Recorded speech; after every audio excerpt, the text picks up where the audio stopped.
Assalamualaikum warahmatullahi wabarakatuh. Perkenalkan, nama saya Namira Putri Ramadhani, NIM 2221194 dari jurusan Pendidikan Non-Formal Universitas Sultan Agung Tirtayasa.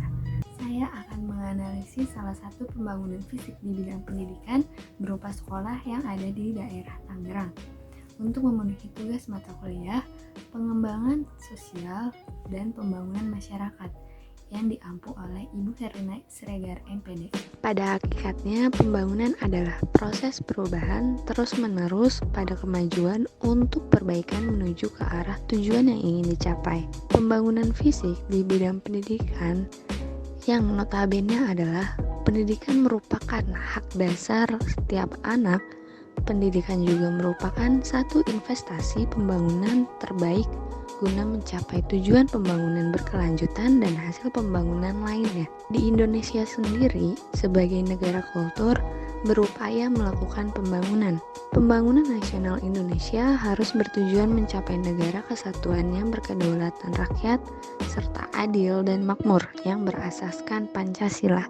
Undang-Undang Nomor 17 Tahun 2007 tentang Rencana Pembangunan Jangka Panjang Nasional tahun 2005 sampai 2025 menyatakan bahwa visi pembangunan nasional adalah mewujudkan Indonesia yang mandiri, maju, adil, dan makmur.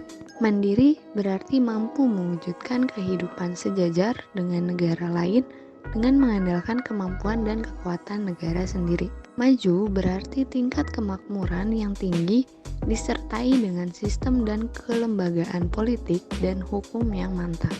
Adil berarti tidak ada pembatasan atau diskriminasi dalam bentuk apapun baik antar individu, gender, ataupun wilayah. Makmur berarti seluruh kebutuhan hidup terpenuhi sehingga dapat memberikan makna dan arti penting bagi bangsa-bangsa lain. Kini sudah banyak pembangunan di bidang pendidikan yang berupa sekolah. Nah, oleh karena itu, pembangunan sekolah itu harus dipelihara dengan pemeliharaan secara berkala yang sangatlah penting dilakukan untuk menjaga aset sekolah agar tetap baik dalam jangka panjang. Pendidikan menjadi dasar dari pertumbuhan, stabilitas, kesetaraan, dan kuatnya hubungan di dalam masyarakat. Nah, salah satu pembangunan fisik di bidang pendidikan yang berupa sekolah ini sudah dibangun sejak 30 tahun yang lalu atau sekiranya 1980-an.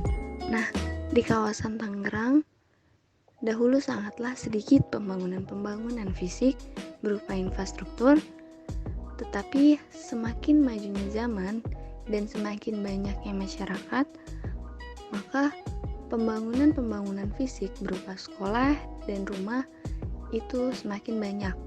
Lalu ketika pembangunan fisik berupa sekolah semakin banyak, maka anak-anak pun menjadi generasi penerus bangsa dan anak-anak menjadi generasi yang produktif.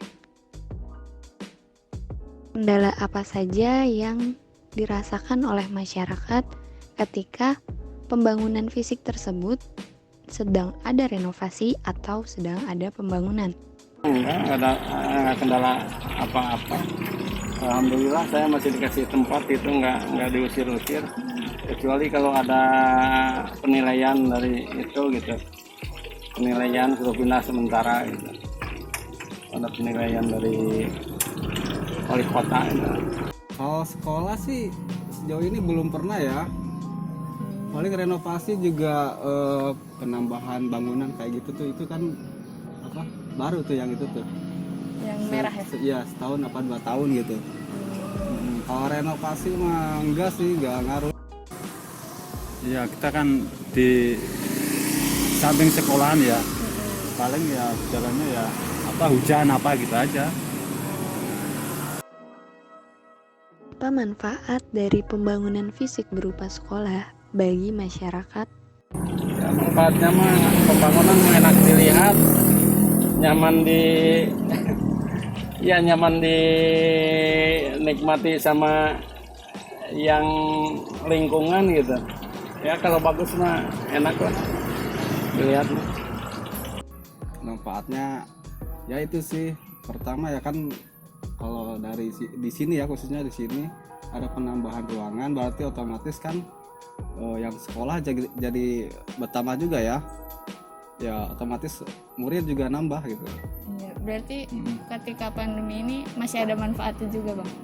Pandemi dulu ya, kalau dulu masih ada gitu ya kan, saya ngandelinnya dari anak-anak sekolah gitu ya, andalan ininya jualannya. Kalau sekarang mah sama sekali sih nggak ada. Manfaatnya, iya manfaatnya bisa apa? Ya bisa rame gitu, bisa ada kemajuan gitu daripada yang dulu gitu. Apa dampak positif dari pembangunan fisik berupa sekolah ini menurut masyarakat? Apa dampak negatif dari pembangunan fisik berupa sekolah di tengah pandemi ini menurut masyarakat? Kalau positifnya mah banyak, kalau negatifnya kalau pembangunan mah nggak ada kayaknya. Soalnya saya mah nggak, sebagai pedagang nggak dirugikan gitu. Ya itu kalau dari segi murid gitu ya, bertambah anak-anak makin banyak gitu. Yang jajan juga lumayan sih. Kalau buat saya gitu ya. Negatifnya sih apa ya?